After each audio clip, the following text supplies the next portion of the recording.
Okay, so yeah, thanks so much for organizing this thing and for all of this preparation and everything. That's wonderful. I'm happy to be here. And so Bob will start first and give a bit of introduction to the history of the field and how our work actually fits into that. And then I'll talk a little bit about the history of this work itself, so how it came about that we did this. And then we'll just go from there and talk about various other things, including like inputs from you people, and then yeah, that will yeah, we'll see. Yep, go ahead. All right. I think I'll sit down as it's a fireside chat. And as Matilda said, we're going to divide this roughly into two parts. And the first part is kind of a story of what I think of as my own personal take on Noam Chomsky's vision of what human language is all about from a computational point of view. So how he actually, his own journey about how he got there. So if we think about that, I'll just put up a couple slides to that effect. So I'm going to focus on this vision of leading from the very beginning of Noam's thought, which you see pictured there on the left-hand side, the title of his first sort of monograph when he was a junior fellow at Harvard, one chapter of which became his thesis at the University of Pennsylvania. And then, but next to it is syntactic structures, which if you're a linguist, you know about from 1957, originally MIT lecture notes for a class, but very influential, that introduced his idea of transformational grammar beyond this monograph. So how we got from this point in his ideas about the way language works inside our brains to this endpoint here, which on the left you see again a monograph that came out a couple years back that was with Noam and Dan Seeley and so on, that Matilda and I, by dint of effort, turned into the book you now see before you on the right, which is a kind of mathematization, a formalization of the theory of the material that's on the left. And astonishingly, as often happens with ideas that Noam has, this turned out to be both harder and easier than we thought. Easy because Noam was so precise in the way he wrote things down, as came out in the monograph there on the left, that there was a lot of it that fell into place on the right-hand side. So what I wanted to do was to give you a kind of Cook's tour of how that thinking crystallized in Noam's own head and how it emerged. And I think it actually all begins with his central idea of what human language looks like. And I'm going to show you that on the next slide.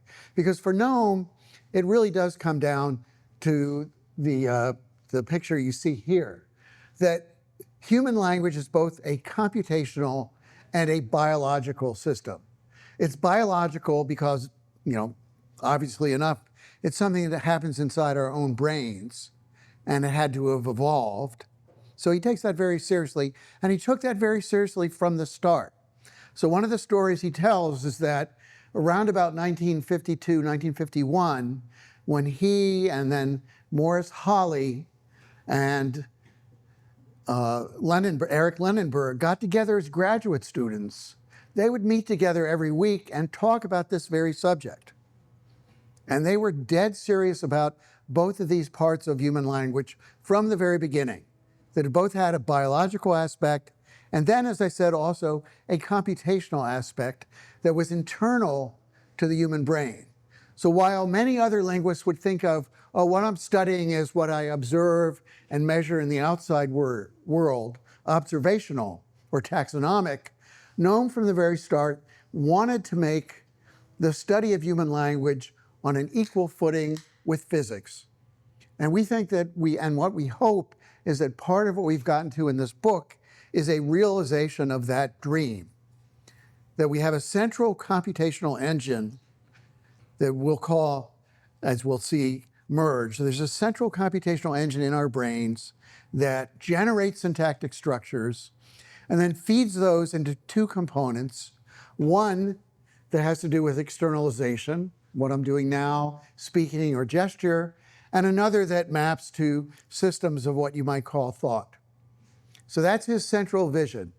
And alongside that vision, he also, from the very start, in conversations with Morris Holley, who founded the linguistics department here way back at the beginning in 1951, what he sometimes has now called a miracle creed, which is taken from Einstein. So I just wanted to read to you quickly one of the quotes from Noam that expresses this. So, and you could just read it here. So as he says, as Noam says, the modern scientific revolution adopted Galileo's precept that nature is simple, and our aim as scientists is to demonstrate that. And that's what we really hope to get to in this book. That's what we want to succeed at. And so, as Einstein says, the truth theorist actually believes that. And as Einstein put it, it's a kind of miracle creed. How could this possibly be true? That this complex nature we see outside can be reduced to simple mathematics of an astonishing sort. And that's the development of science. Okay, so that's the goal.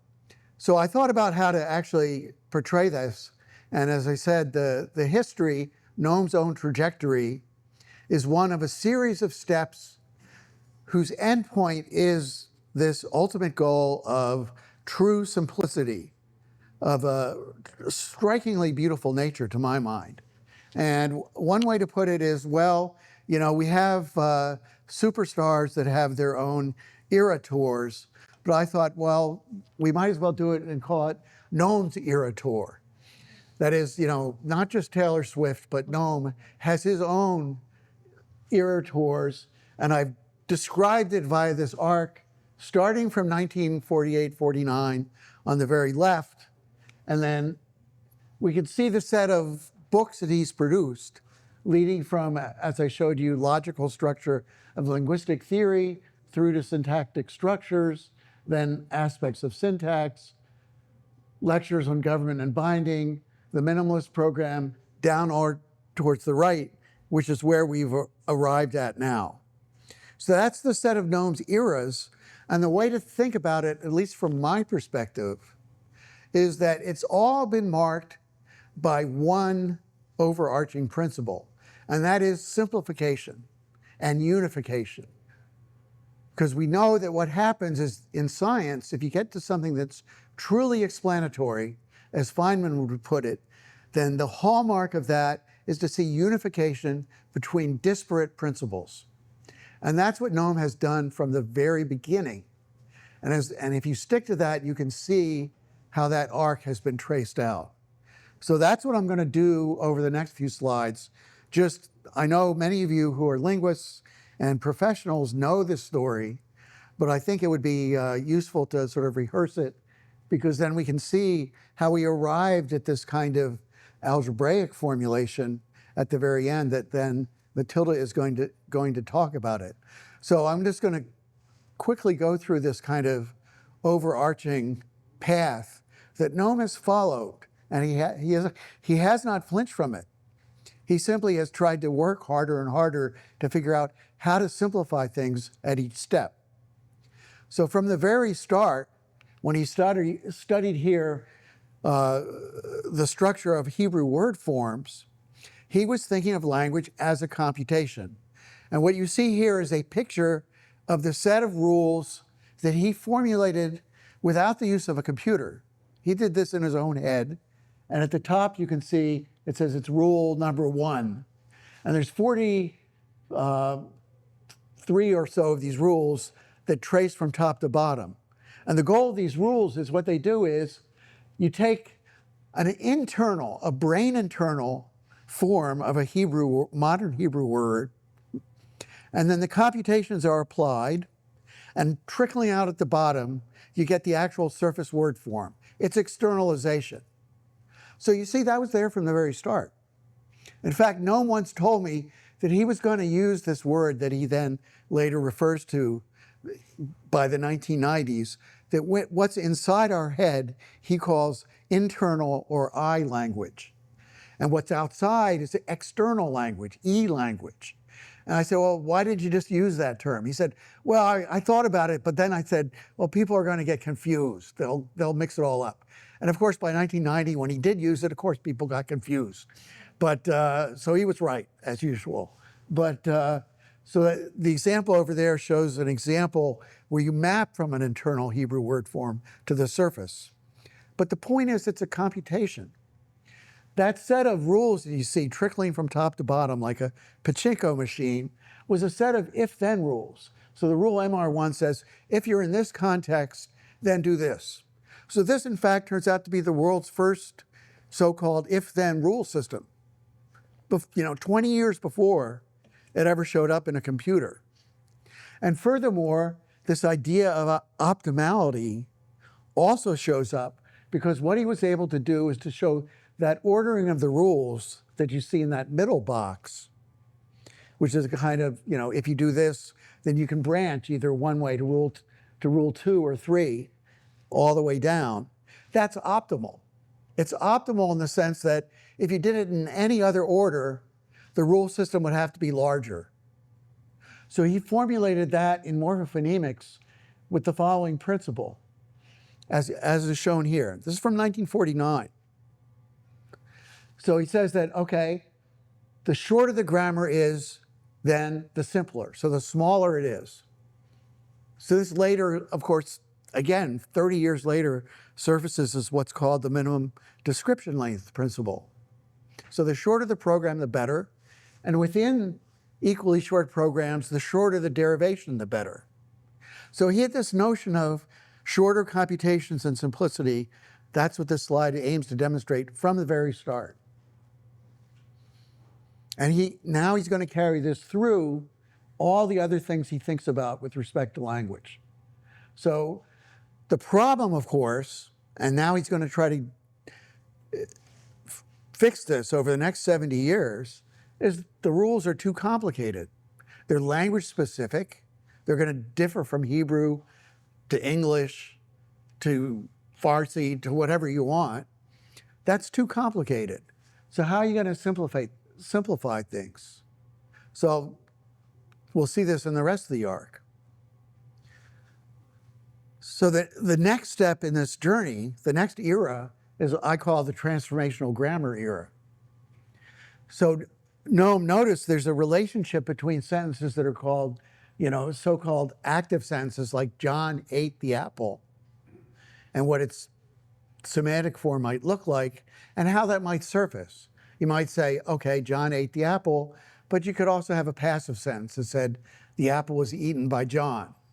So as linguists are familiar, so he formulated a set of what he then called transformational rules that would map from that one form there, have a particular rule, so we'll call it the passive transformational rule, that says if you get a match against that structural relation, you output something that's called a passive sentence. The apple was eaten.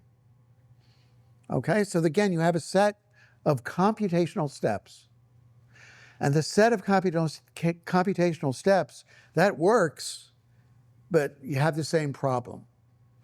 The same problem in that you can get the apple was eaten, but what's the problem? The problem, again, it's English specific, and there are lots and lots and lots of those rules. How many?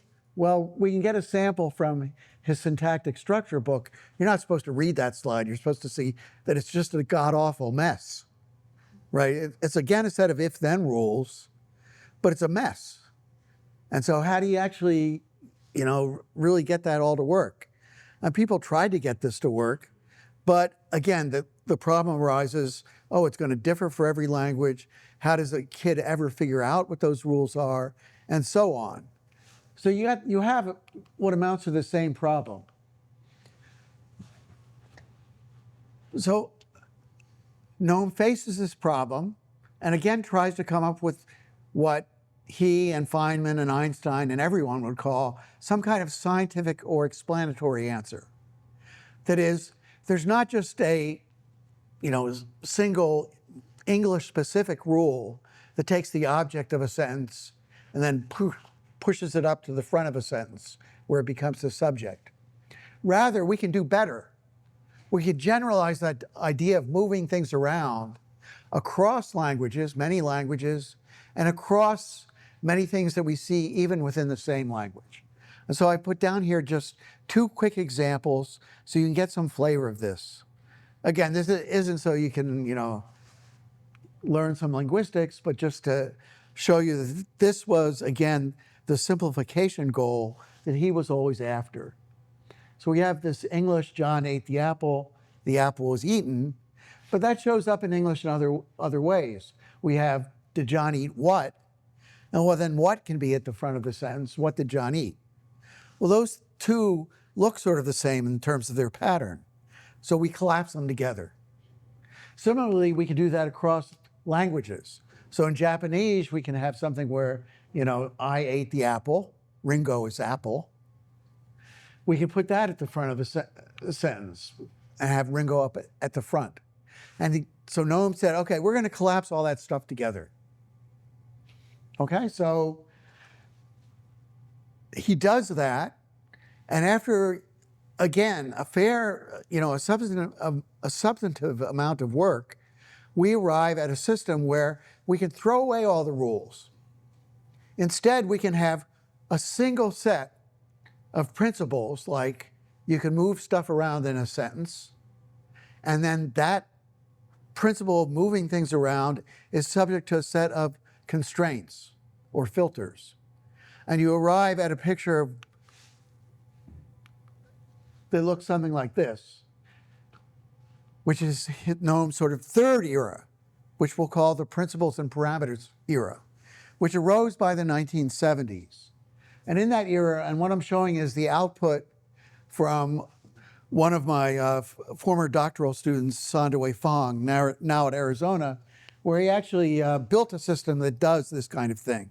So I just want to just illustrate this to you again quickly, but the object of the illustration is to show you that he's now thrown away all that rubbish of rules that you saw from syntactic structures, has been thrown away and has been replaced by a single set of principles that holds across all human languages, at least in theory, and across many different kinds of types of sentences. So here you again have the apple was eaten, and it outputs actually the structure, the apple was eaten, so that's fine. And it'll also do the other sentence, John ate the apple.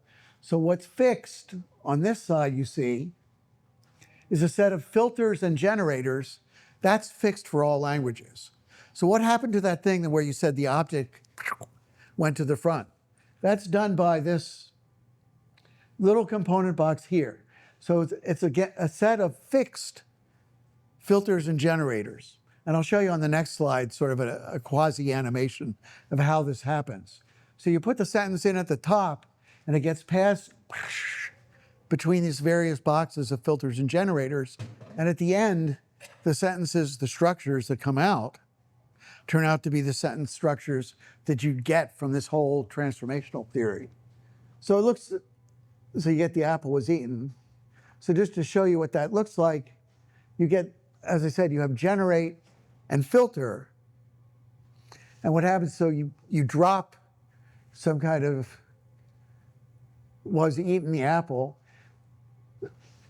As I said, you assign sort of skeleton structures to that sentence, and now it's going to get passed back and forth between the filters and the generators. There are no explicit rules. There's no more passive rule. Rather, it just gets passed, it just bounces back and forth like this between various components on both filter and generate, and then outputs the result. Now, so I want to emphasize, so that's important because now we don't have to have specific rules for particular English sentences, okay? There's no passive rule anymore. It's rather simply the structure that can come out after the filters and generators are applied. Furthermore, what happens is, if I look at a sentence in Japanese, notice, as I mentioned, the filters and generators are the same. But what changes is that, for example, in this component here, that says, oh, give me all the skeleton structures I can generate. And that's going to become relevant on, because now GNOME has already reduced part of grammar to some component that just generates syntactic structures. Again, a computational system in your head. And he's going to make that simpler and simpler until we get to the endpoint that we then develop in our book. So there's one parameter where it says, oh, English structures can look like this, where they branch off to the right, whereas Japanese structures look like the mirror image. So I have apple, eat in Japanese, I have eat, apple in English. So that's one binary switch. And actually, quite remarkably, in this parser that Professor Fong built, if you switch just 4 items plus the vocabulary, you can switch it between English and Japanese. So that was, again, simplification. So it's just that one parameter there that switch. There's still a problem. What's the problem? The problem is all that's those filters and generators. There's lots of them, right? So how do we solve that? So the next step that GNOME took was, because we can't figure out how this gigantic chunk of filters and generators could have actually evolved in to these particular ones, we're going to actually divide and conquer and solve each of those components about generators and filters separately. And again, I'm just going to do this in a cartoon-like way.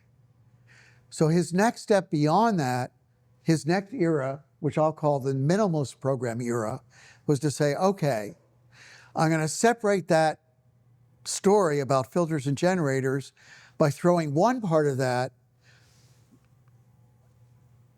and outsource it, and say there's going to be, all operations are going to be outsourced to either a system of externalization, that is, how do things get actually spoken in English or Japanese, or what he called an internal system that gets mapped to semantics, a conceptual system of some sort.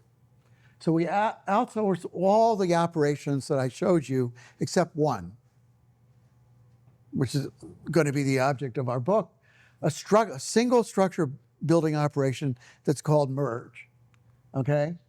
So what does merge do? So it's divided in 2 parts. What merge does just takes 2 word-like elements or other syntactic objects that are more complex than this, merge applies, and you get a single syntactic object out. That's one operation.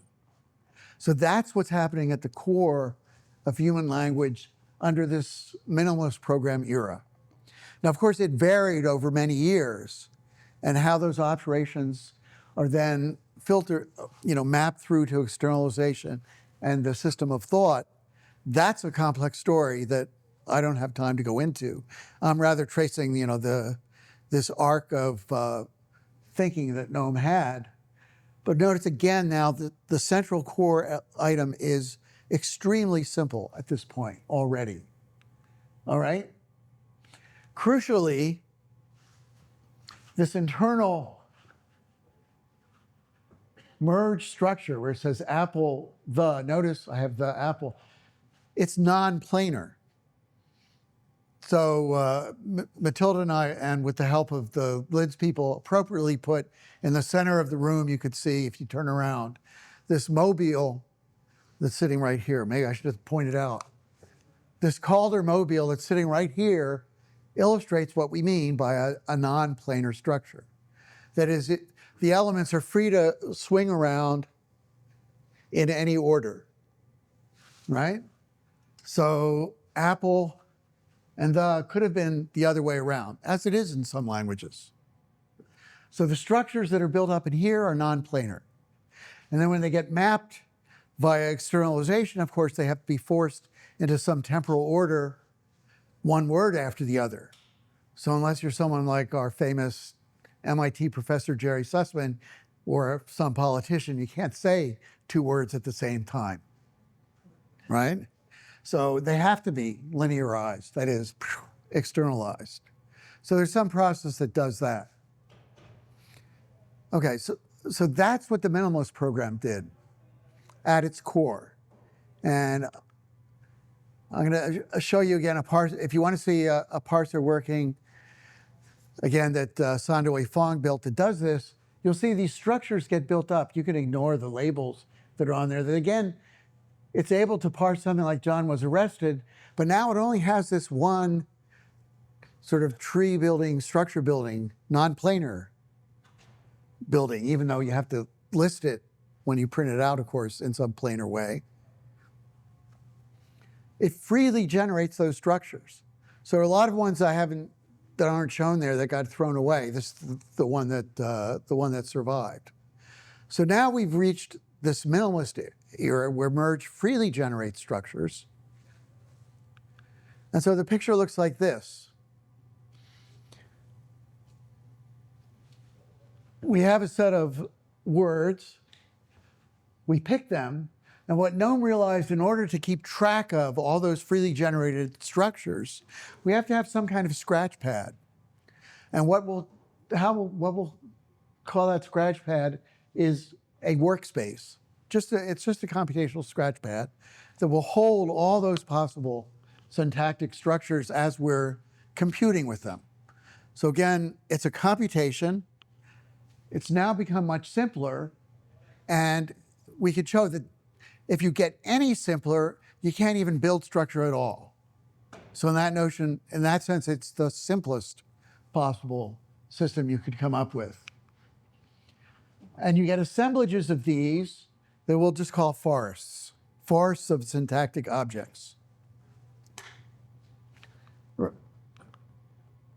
And once again, there's nothing that says you can't build and here I'm just showing this run.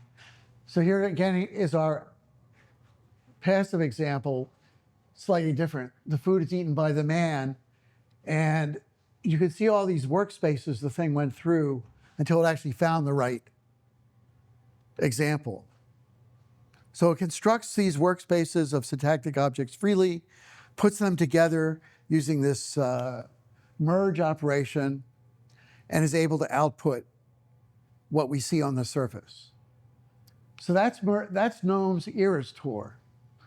With one trajectory, simplification, many rules, now eliminated and down to one. And with that, we've actually arrived at what we wanted to do in this book. Because we have this description of what the syntactic objects are, but what sort of mathematical structure is that? Exactly what is that kind of computation, and how can we look at it mathematically?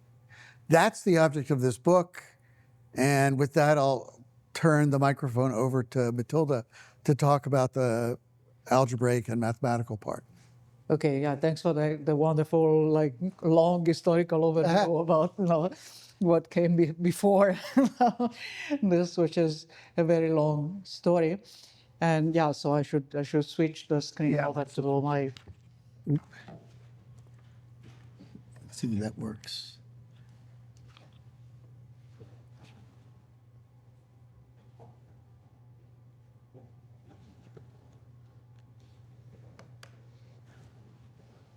Okay, yeah. So what I'm gonna tell you a little bit about is the story of how we ended up doing this work. So I will not go into the mathematics with the same detail with which Bob went into the linguistics background, because I guess not everyone is a mathematician here. I mean, some are, but but I will try to get out the main ideas nonetheless. I mean, you can spend the time reading the book for more mathematical details. There's as many as you can wish for, right? But so yeah, as Bob said, right, there's all these developments, right, in the field that went on. So there's a whole arc of 70 years of history of generative linguistics that went through these various changes. And we come at the very end and pick up on this very last formulation of merge and that minimalism that kind of been developed over, well, the last 10, 15 years, basically. And so, but the story of how, well, first of all, the story of how a mathematician came to be involved with this actually is pretty long. And it goes back again to the beginning of this phase of this whole arc of history that started with the development of the minimalist program. So in 1995 is the time when the minimalist program book of Noam came out. And that was very shortly before I started my first job after my PhD, which was here at MIT.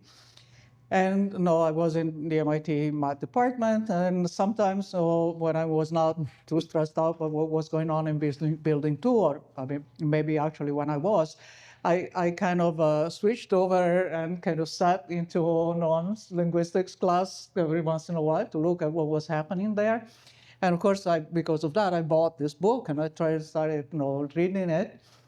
And at that time, I didn't quite make the mathematical connections that are in our book now, obviously. But I sort of had this very strong feeling at the back of my mind that this whole thing that I was seeing was something that had some kind of mathematical meaning that that one should just really think about that and figure it out. And at the time, yeah, maybe because I was a little distracted by the other part of MIT that I was actually part of, and so I didn't actually follow up on this story. But then I kind of my other job, I went to the Max Planck Institute, and I started doing I kind of put this out of my mind for quite a long time, and I was working on other things. But there were like two main things that happened that actually became very relevant to this work. So one thing, I started working with Yuri Manin. It was a famous Russian mathematician, and has been also my main scientific collaborator over a span of like 25 years. And also I had for a few years a collaboration with Alain Kahn, who's another famous French mathematician. And somehow part of this work that I did with one or the other of these collaborators became quite important for the approach that we followed to this question. And in particular, the two things that were specifically relevant, one is dates back to around 2000, and it's a new mathematical approach to the theory of renormalization in theoretical physics, which was first developed by Kohn and Kramer, and then Kohn and myself worked on it for a while as well. And the other, which came right at the end of my stay in Max Planck Institute, and is very closely related to some of the work that I was doing with Yuri Manin, is that Manin came up with a generalization of this idea of the Kohn-Kramer renormalization in the theory of computation. And so, in a sense, what are these main ideas? So the idea, so renormalization in physics is how you extract meaningful physical values in the theory of quantum fields from calculations that seem to go nowhere. And they seem to go nowhere because everything you try to compute gives you some kind of meaningless infinities. But then there's some way that you can extract some meaningful part out of these calculations, and that is what renormalization does. But I mean, the main thing is that you expand your theory in what is called Feynman diagrams or Feynman graphs, and to each Feynman graph as a contribution to the calculation you're trying to do, and many of them contribute these problematic infinities that you have to cure. And the problem, one of the problems with this is that you go towards larger and larger graphs as you are expanding your theory out, and you keep re-encountering smaller graphs inside bigger ones. And so when you try to do this extraction of meaningful values, you have to do it in a consistent way over these combinatorics of graphs. So you have a kind of generative process, which is the generative process of the Feynman graphs. And you have this extraction of meaningful values out of this combinatorial generative process, which has to be done with this kind of consistency rule. And it turned out that was the main insight of this new mathematical approach to this theory of renormalization, is that there is an algebraic structure that is precisely designed to do this work. And it's called the Hopf algebra.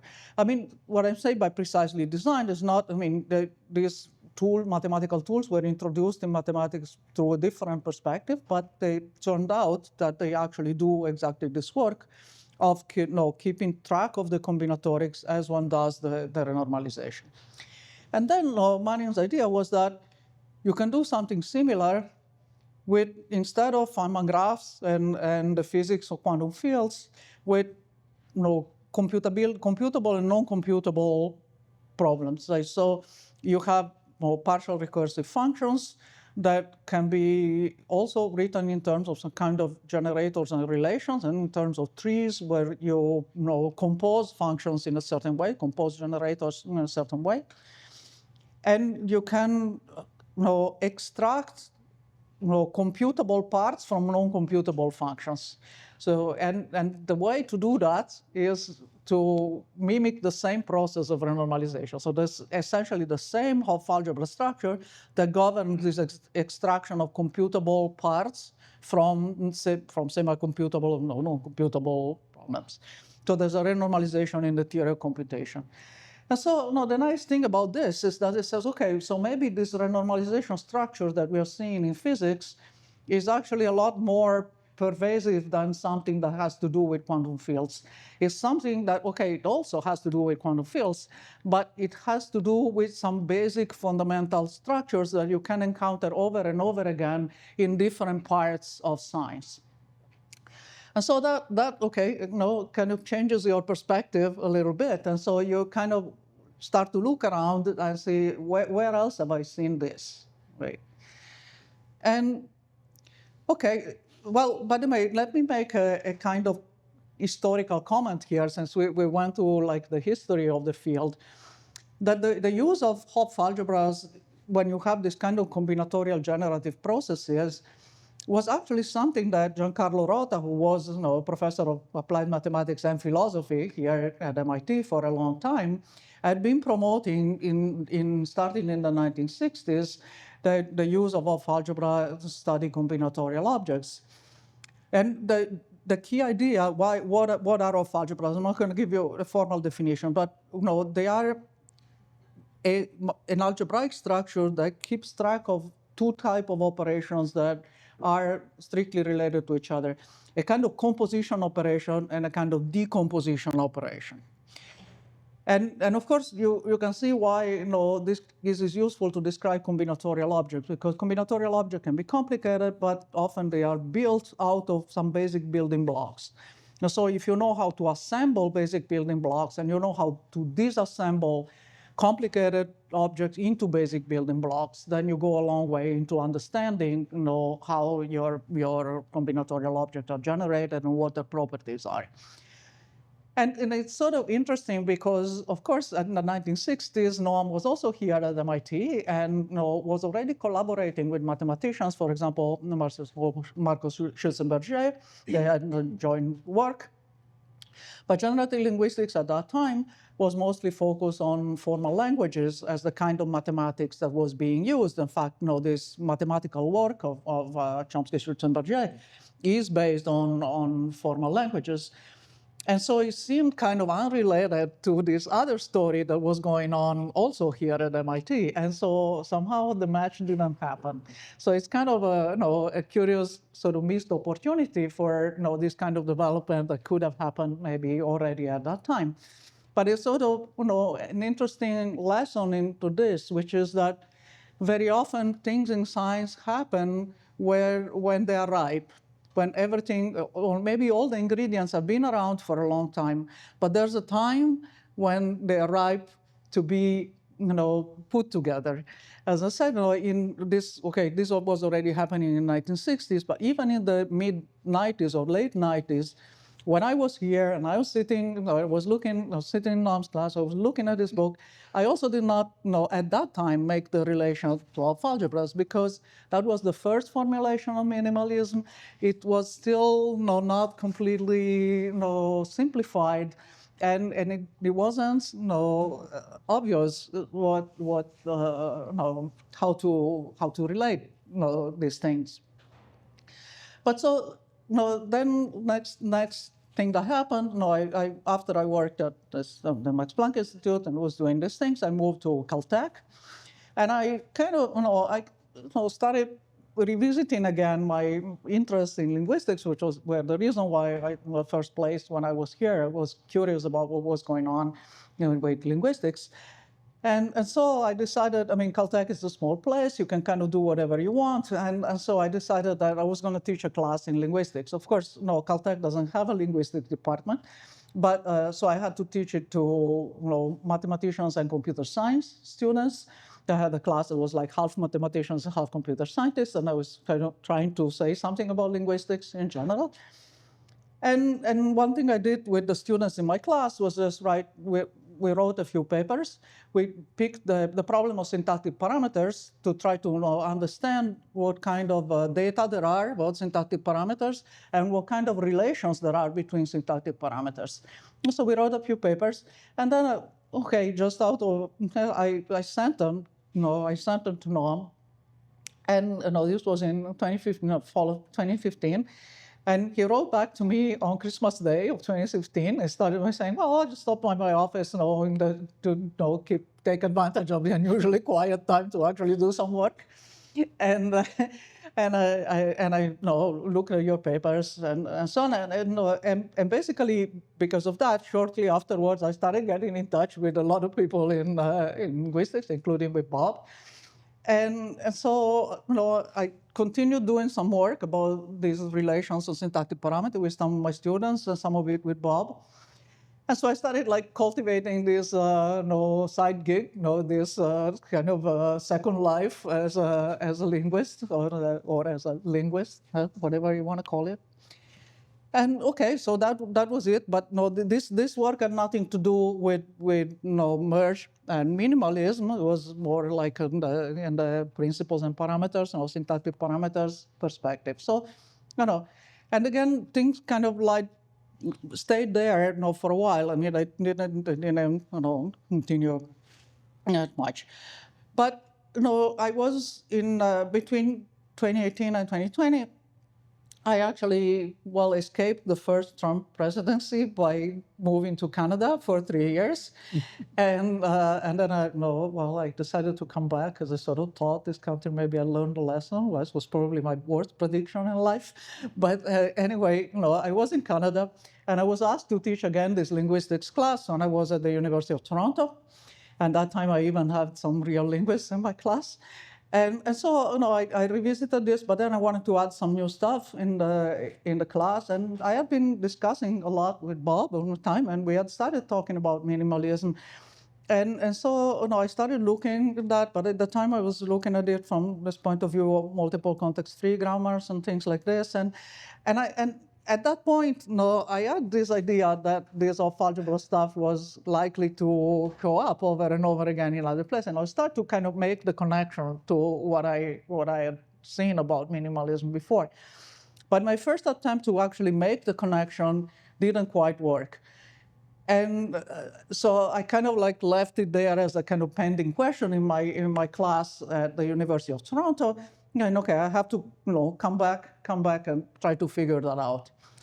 And at the time I was looking mostly at this formulation of minimalism, which was Stabler's computational minimalism. The reason why I looked at that is because it looked like it was reasonably formalized, right, in a way that maybe could be transformed into some kind of mathematical theory. And so I was trying to work with that, and somehow things weren't sort of working so much, so I put it on hold. And then in 2020 I came back to Caltech, and then the first breakthrough happened under very weird circumstances. So in 2022, well, that's me trying to look like a French philosopher. So, just practicing doing the Chomsky-Foucault debate all by myself. And obviously, even if you're not tried it yourself, you know that I was doing these medical treatments for cancer, and those do a lot of weird things to your body, including killing your immune system completely. And so at some point, I ended up in the hospital for some kind of lung infection that was basically trying to kill my lungs off. And so I was stuck in the hospital for a few days, and I was when you are in this kind of semi-intensive care thing, you have a lot of time to think because there's absolutely nothing else you can do with your time. So I was there. I started thinking again about this minimalism story, and then I sort of figured it out, how to formalize this stabler minimalism in terms of all algebras. And it turned out to be fairly complicated. So, I mean, for the math-friendly audience, you have to use something which is like a replacement for taking quotients for non-commutative Hopf algebras, where you don't actually have the two-sided ideals to take quotients, and then you have like all projective systems of such things. And so, okay, it kind of worked, right? But it's clear that it was like Bob was saying about many of these intermediate steps of the story, it works, but right? It's not. It's supposed to be something more clean and more simple. But okay, I was there, and I tried to, I wrote up this thing, and meanwhile, the doctor was trying to figure out what was wrong with my lunch. And of course, I left it with a cliffhanger, but the fact that I'm here means that they actually figured it out, what it was. so a few days later, I was actually back at home.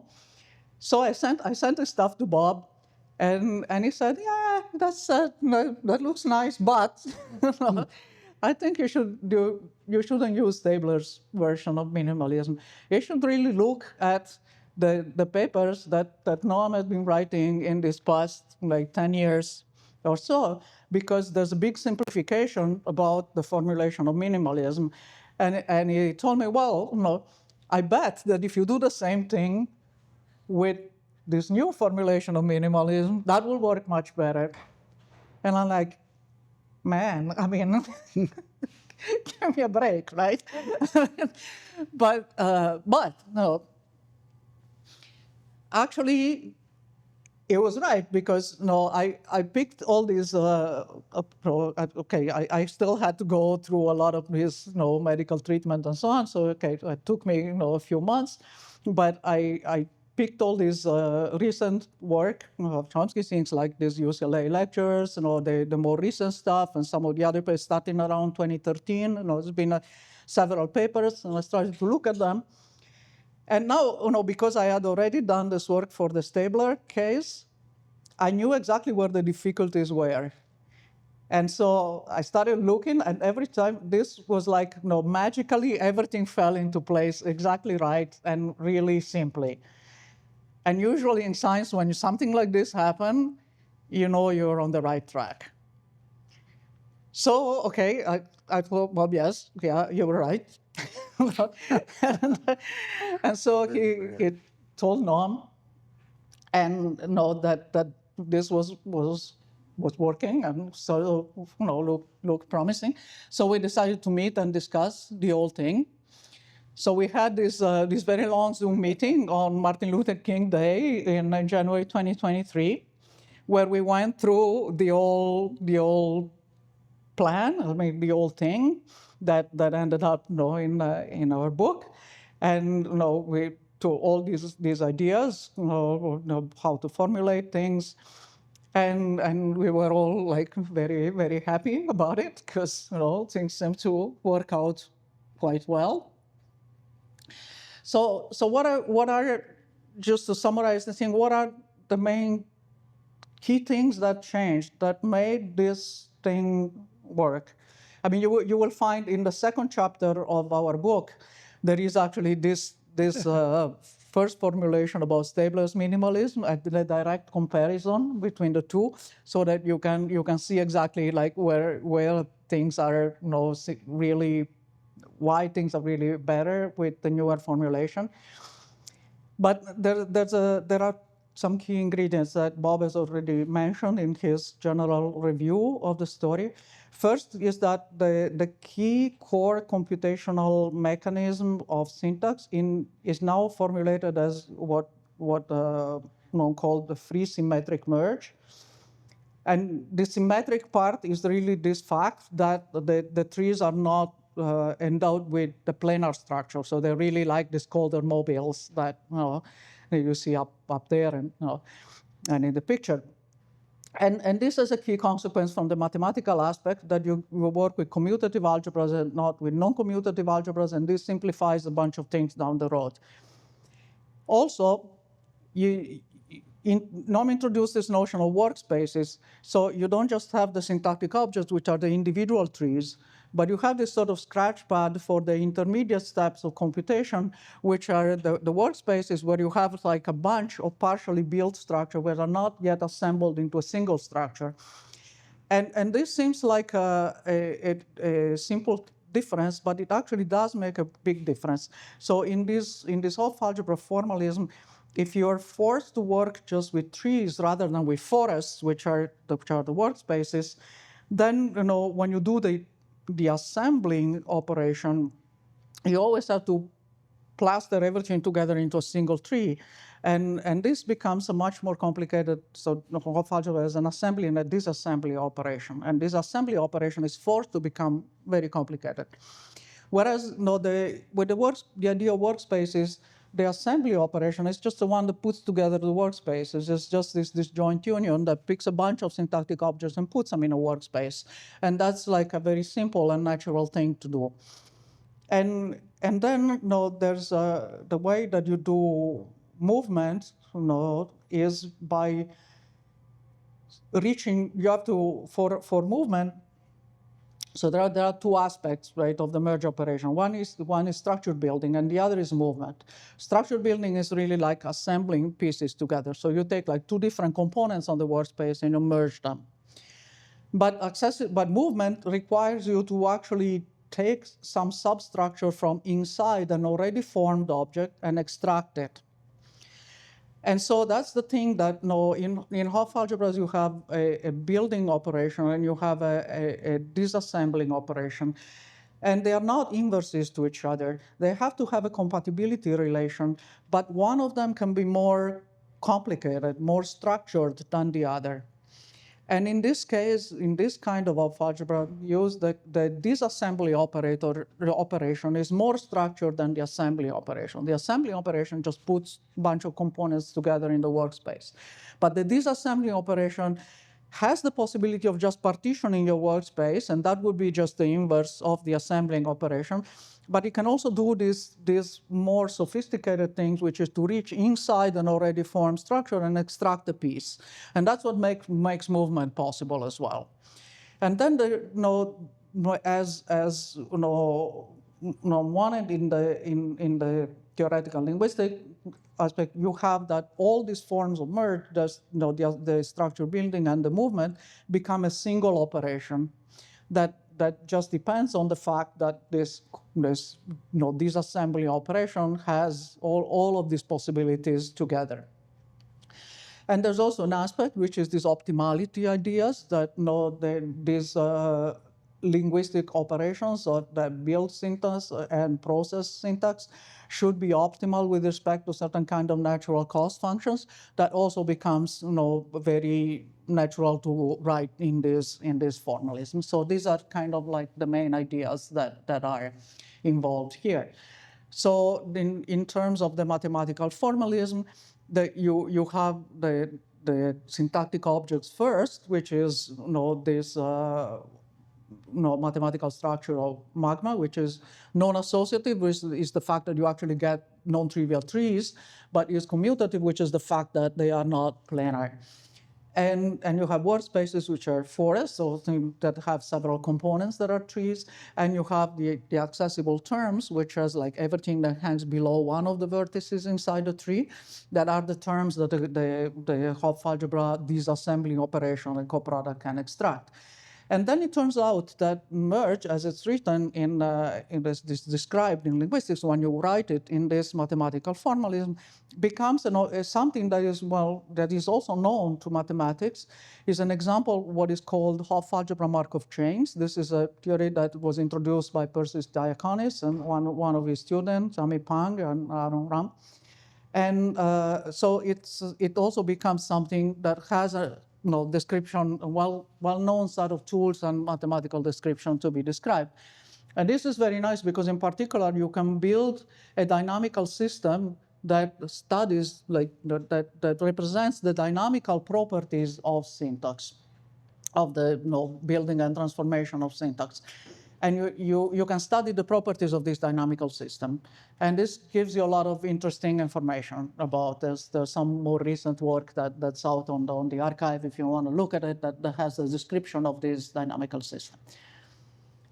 Okay, so this is like our initial discussion, what we think. And then, okay, the point with mathematics is that there's a long brewing process, right? From when you set out all the ideas and when you actually write it all out, with checking all the proofs and checking everything. And so this took some time.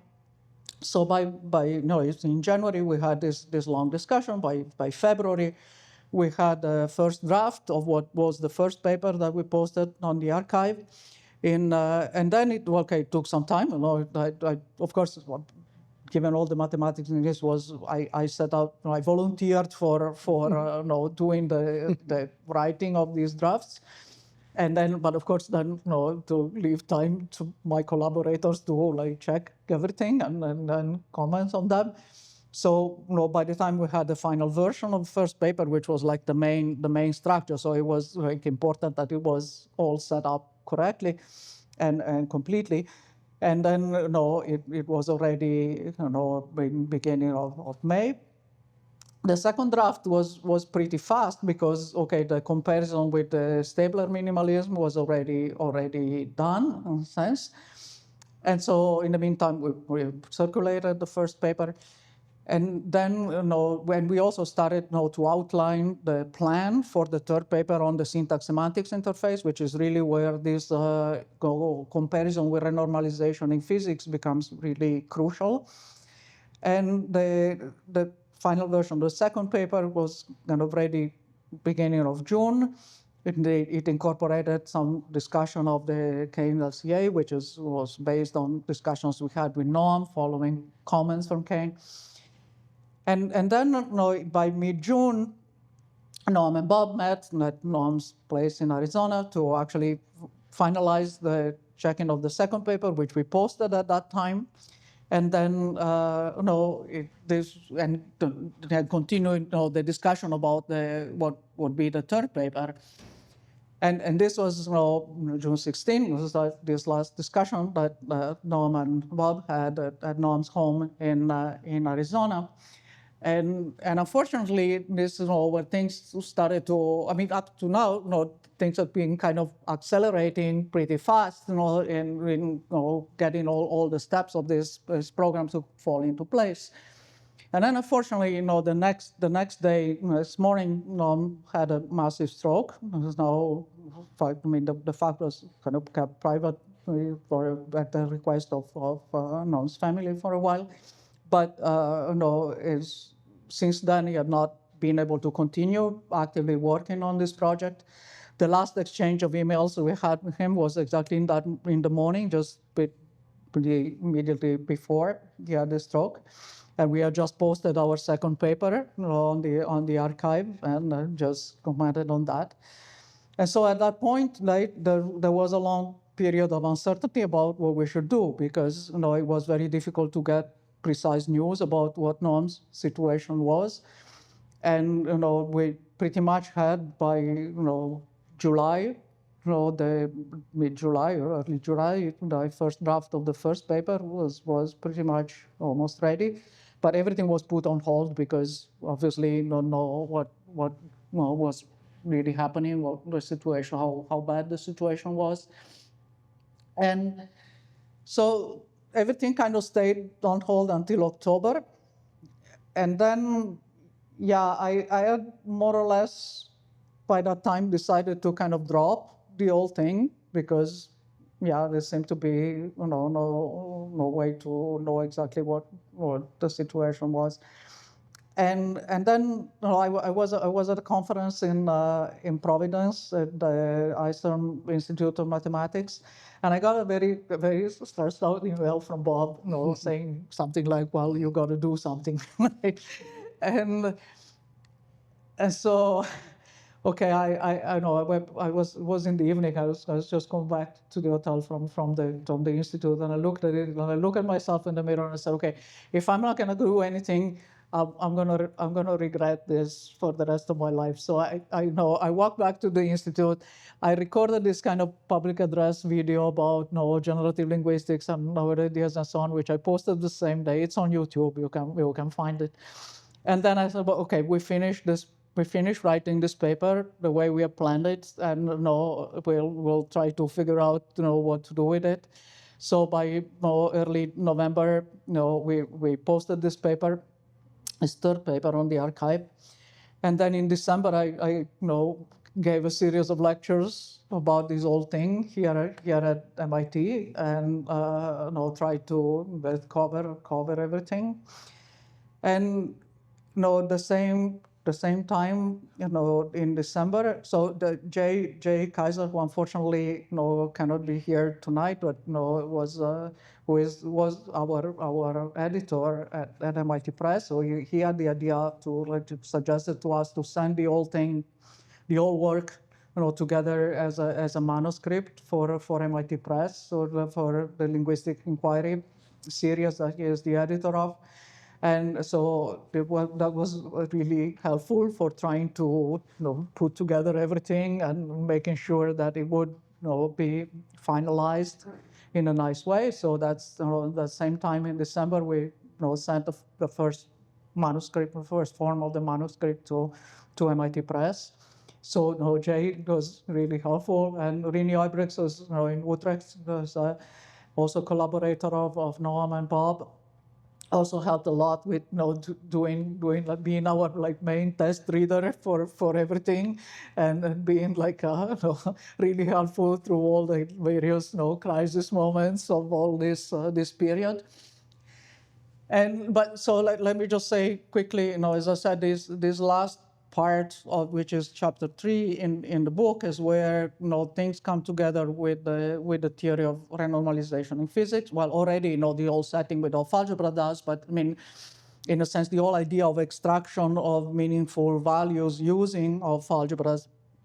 And so here, there's a key set of ideas that are really due to Noam in this part, and which kind of set up a formalism or a series of requests for how to formalize the interface between syntax and semantics, which the mathematical formulation is an answer to.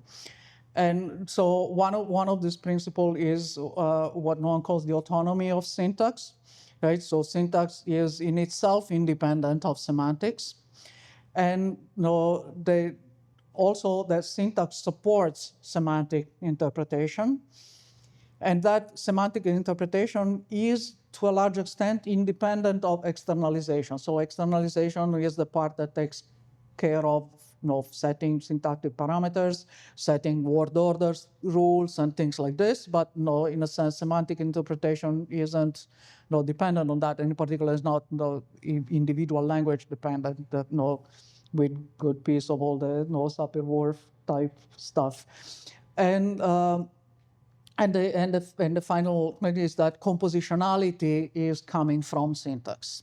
So the computational structure is coming from syntax. So that's basically the main setup, the main theoretical setup that we had. that we were working with.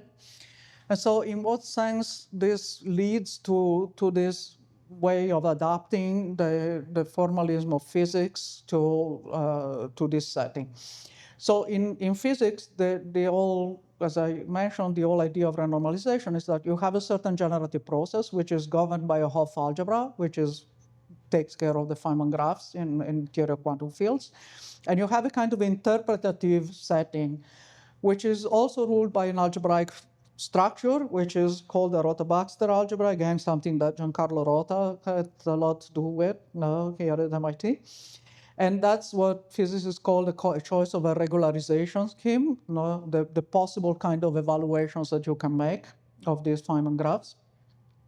And then there is a kind of inductive consistency rule, which is the one that allows you to consistently extract meaningful physical values from all the Feynman graphs simultaneously.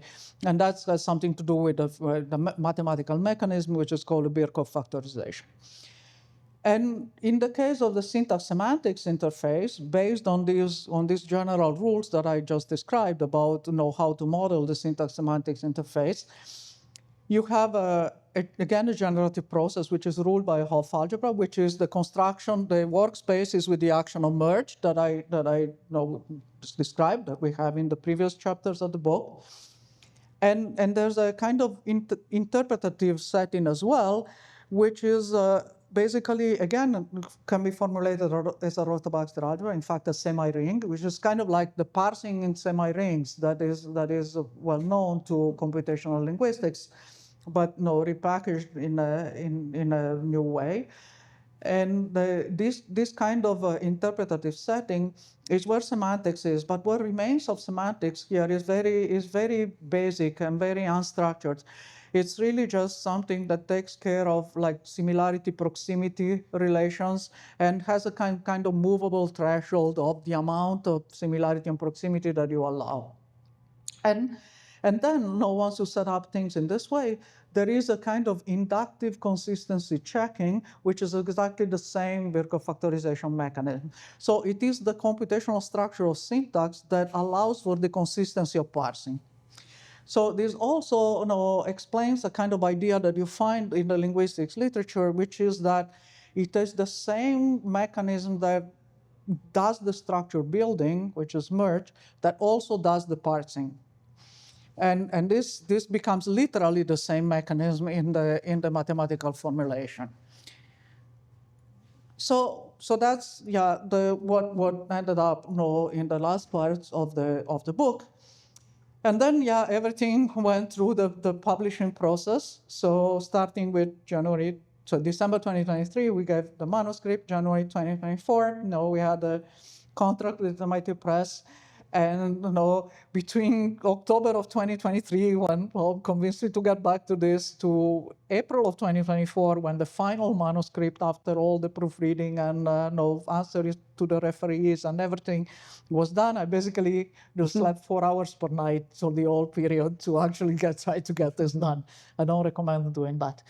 But for part of the time I was still doing some of the medical treatment, so I definitely don't recommend doing that. So don't do as I do. That's always the wise advice for everybody. But then the final version went to production, and it took. MIT Press was absolutely wonderful in trying to get this thing done as fast as possible, as literally materially possible. Of course, throughout all this time, we really wanted Noam to be able to see this work finished, and so they obviously with the press were very understanding this, and they managed to get it out by summer of 2025, and so the printed copies that you can see here were there. Okay, so this is the end of the story, right? And so I actually want to finish it. Since we've been talking about language, and that bit, what is actually my favorite language, which is ancient Greek. And there's this quote that we put at the beginning of the book, which comes from Aeschylus' Agamemnon, and I offer you my own translation. who guides mortals on the path of learning, rules that knowledge comes from suffering. So in one sleep, sorrow, the pain of memory, trickles over the heart. In this way, wisdom comes to people even against their will. So that's, and it's been, a very painful process in many ways. It had a lot of, tragic things that happen usually. And there's a lot of painful things that somehow keep happening in ever new and unexpected ways. And but I mean, knowledge comes from suffering, and it's also been a wonderful learning experience, And I've actually was kind of forced to learn an enormous amount of linguistics in a really short time, to be able to finish, working on this. And thankfully, Bob is really super, nice as a collaborator, and we had several friends who helped in this process. So I finished with this discussion.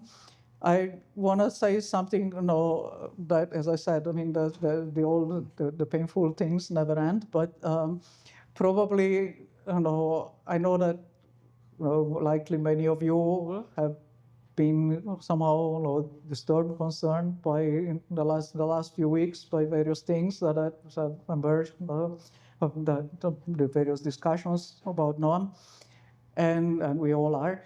But I don't want to make that the topic of discussion here, which is focused on our work. But I also don't want to avoid difficult topics, difficult discussions. So I am going to say a few words about that at the very end. And because I think it's better not to say anything. But for now, just to let your mind at rest that I will not dodge the topic. But maybe we can ask people if they have questions or things that they would like us to talk about. I know some people have already said that they want to hear something about the large language models and linguistics and so on, which we can certainly say a few things about. And but if maybe we can ask if anyone has other things that they would like us to say something about, to maybe tell us now, so that we can arrange what to say. Yes, maybe you can get a microphone for the questions, or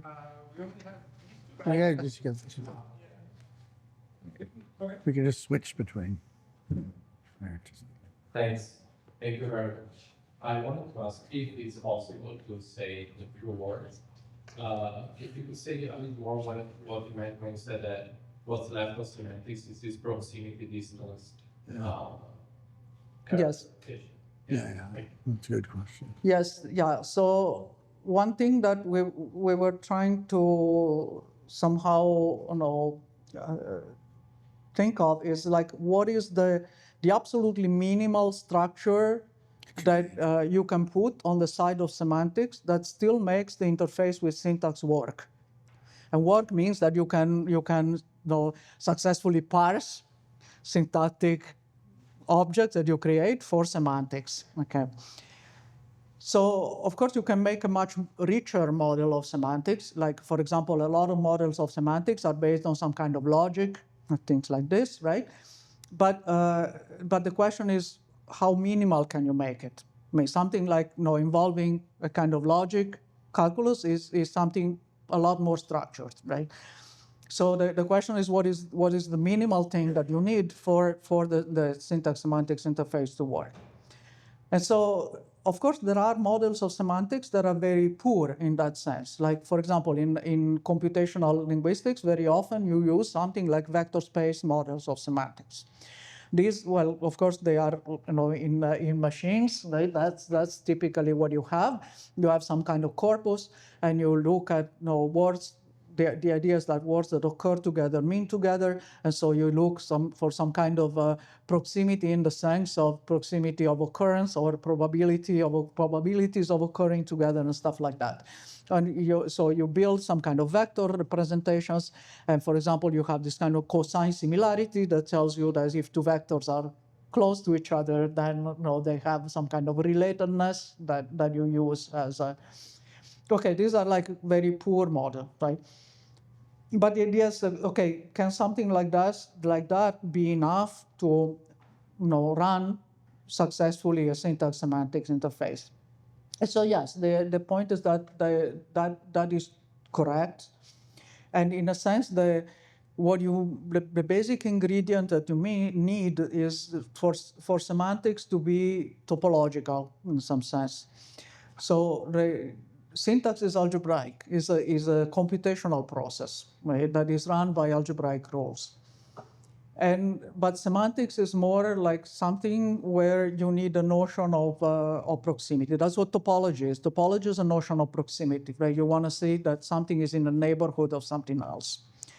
And so you can see that kind of makes sense. In many sense, semantics is like an open condition, right? You can kind of locally move your target points, as in a small neighborhood, right?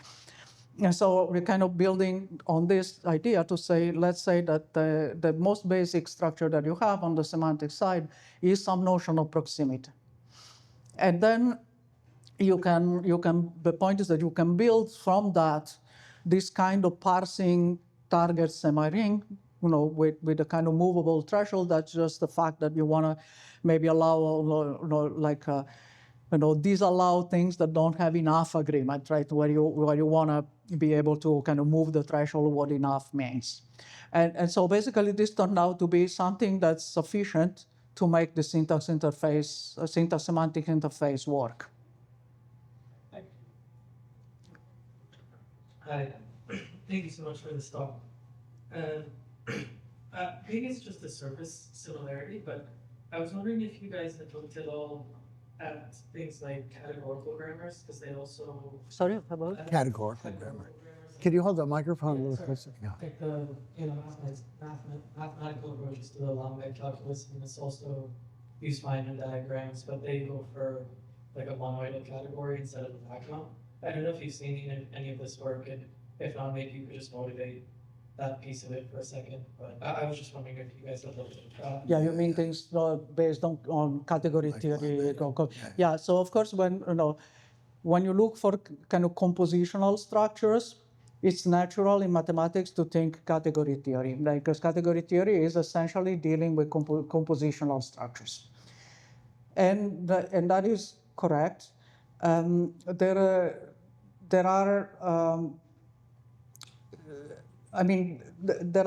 are kind of relations, right, between of algebras, other kind of algebraic structures like operands and categories. So there's a whole lot of area of mathematics that you can explore.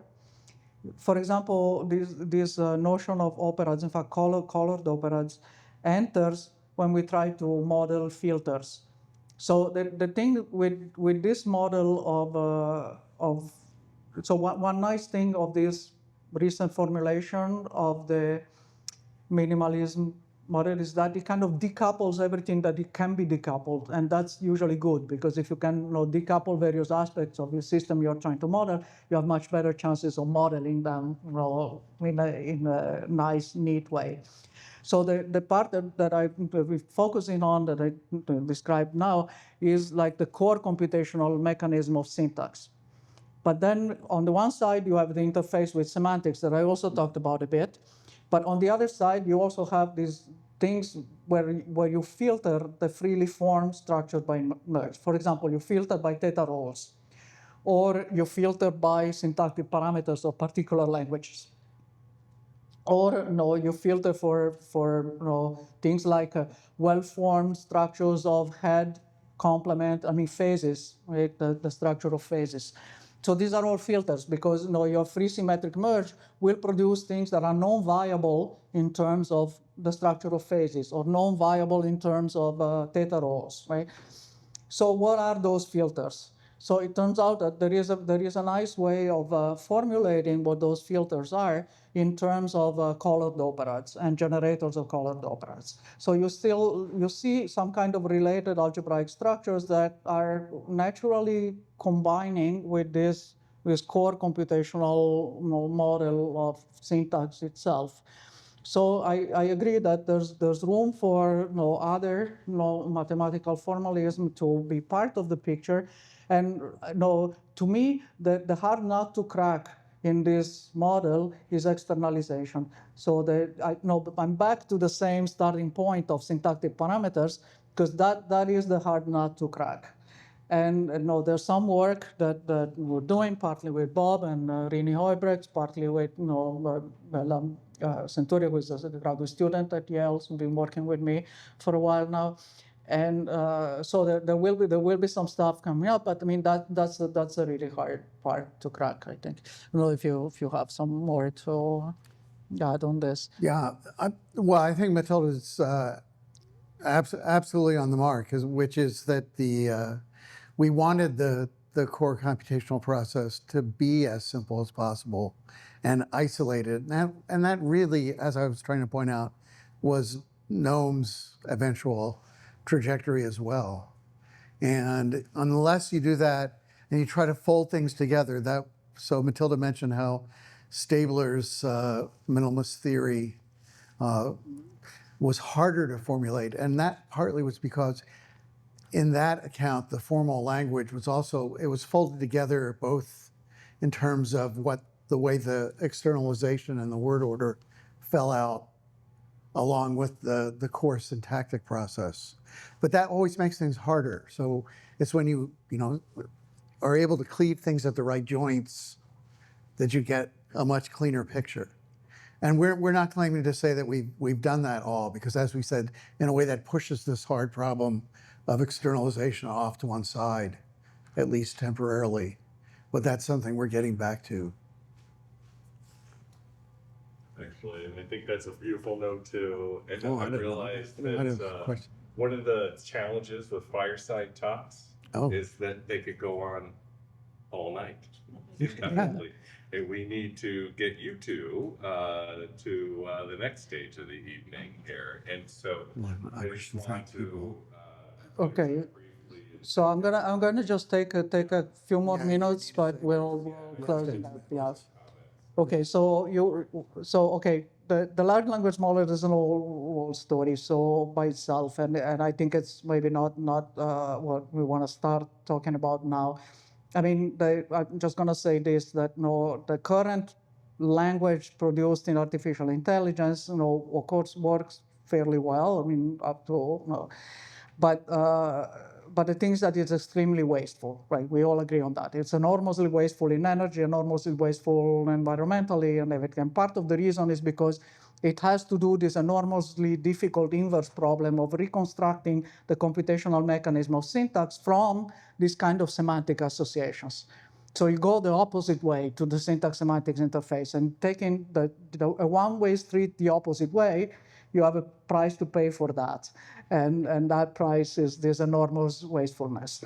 And the thing is that if we have a good way to formalize what the actual computational mechanism of syntax is, which we do, that should be an advantageous point from which to look at the artificial production of language. So I'm just going to say this about that. So, okay, I think we close with this, the discussion, I think, because that's a whole long topic by itself. I think we write something at the end of the third chapter about this point of this inverse problem of syntax, and I mean, well, it's something we're working on. So hopefully there will be also some things to share in the future about this topic. So I guess we close it with that.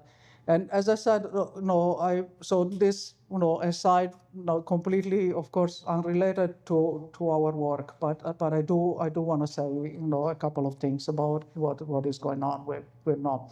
And of course, I guess many of you have seen that there was a situation more than 10 years ago, were being involved in the long relation as a acquaintance and with Jeffrey Epstein, and there have been letters shared. Right. So what emerges from that is that although he knew nothing about the bad, all the horrible things that this guy was doing, he kind of fell for a very manipulative narrative that Epstein was creating around being unjustly accused of things, and this kind of paradox, right, where you have the world leading expert in analyzing and denouncing malevolent structures of power, who seemed unable to recognize one that was literally under his nose for many years. Okay, and the problem with that is that he responded to this malicious narrative by making supportive statements that of course are really bad, with respect to the real accusations, and the victims were coming out making those accusations at a risk to themselves. So there are times in life when you are confronted with this difficult question, like what happens when undeniably good people do undeniably bad things. And there's a tendency to give an answer which falls on two kind of extreme positions. Either to say, well, that means he's not a good person to begin with, and this is very simplistic. And I think it's also kind of a serving in the sense that we all want to think of ourselves as good people. So we try to construct a kind of disculpatory syllogism, right? That doing that bad thing means you're bad. I, however, am a good person, so I would not do these things. But I mean, in reality, the truth is that we can find ourselves in the position of doing bad things, even if we think of ourselves as good people. And the opposite extreme is to say, fall into some kind of like cosmic pessimism, where we say, okay, if even good people do bad things, then it means that there is like no ethical standards, or there's no solid moral grounds for, and so like humanity is doomed, right? We don't have it. But that's also in a sense self-serving, because okay, if we are all doomed, then there's no personal accountability for which choices we make.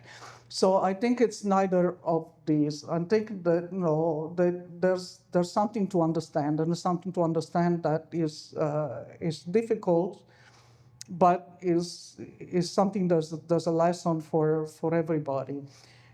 And there are vulnerabilities which I think we all have, and one should understand what they are.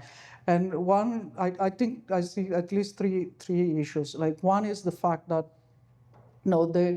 we become complacent in our own expertise. Exactly like I am the world leading expert in analyzing level and structure of power, so surely I will not fall for one of these. And then, well, sometimes our expertise leads us to lower our guard and becomes a vulnerability. And this is something that's, I think, useful to keep in mind. And there's another thing which I think is sort of typical in the case of Norman, and I'm myself probably guilty of the same thing. Another is like a drive towards abstraction, right? Abstraction is the most wonderful thing of the human mind, and it's where our culture, our science, all of modernity is based on abstraction. But the point of abstraction is to view evil in terms of abstract systems of power, systems of domination, system of control, and not in terms of like flesh and bone individuals. And the thing is that so this kind of, I mean, Noam was the kind of person who would not see monsters; he would see monstrous systems. But we live in a time of monsters in the exact sense in which Antonio Gramsci meant this sentence when he wrote it exactly 1 century ago, at the time of the rising of the first historical fascism in Italy. So and in a time of monsters, not being able to see monsters is a vulnerability. And then there is another thing, which is the fear of admitting to being wrong, and this is probably the most dangerous thing for I mean, like, for all of us, who are, intellectuals and academics, and, are in a position of, teaching things to others and so on. And, as a mathematician, I mean, 99% of the work that a mathematician does is trying to prove yourself wrong.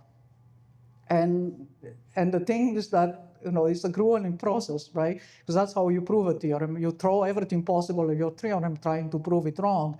And if you don't succeed, then maybe you have a theorem, right? And but this, very often generates a fear of being wrong, of admitting to being wrong. And so it's that fear is dangerous, because then, like, that kind of explains, I think explains, also part of this paradox that, for all 5 years between these events and when Noam had his talk, it could have clarified the situation. It chose not to, and I think this kind of fear of admitting to being very, very seriously wrong is part of the story. So I'm not saying these things as judgment, but first of all, because for all the story that I told you, I'm in a position where I neither can nor want to do that. And also, I don't believe in judgment that is not constructive and restorative, right? Means someone has done something wrong, they have to be in a position where they can do something about it, and this is not the case for Noam right now. So I'm not, it's not about judgment, it's about, just understanding, the mechanism by which, undeniably good people can do undeniably bad things at times, and how to try to learn a lesson and avoid doing that ourselves, because we all can find ourselves in a position like that. Okay, so that's, I just didn't want to ignore this difficult topic, even if it's unrelated at all to our work. Okay. Yeah, we wanted to thank people.